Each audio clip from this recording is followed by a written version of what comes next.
Europe is already Europe is in a recession, period. Like there's no one debating the economic situation in Europe.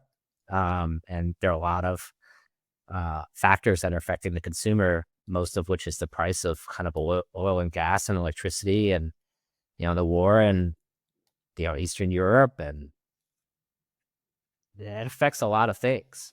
And so people were worried that first of all, I mean, some of America's economy is dependent on Europe. And so that's a drag on the American economy.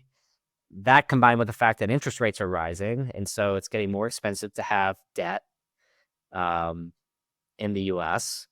And so groceries seem to keep rising. Like price of groceries hasn't gone down. The price of gas has gone up and down. It hasn't consistently remained high, but all those things are showing that consumers are getting more choosy about what they're spending. Consumers are still, the strange thing about the US market right now is that consumers are spending still, they're just changing what they're spending.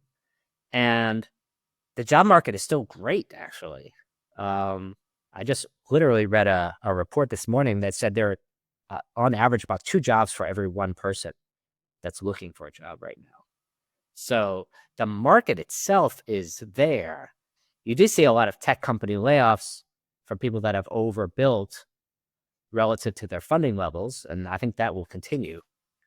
But I think a lot of what happens next year just really depends on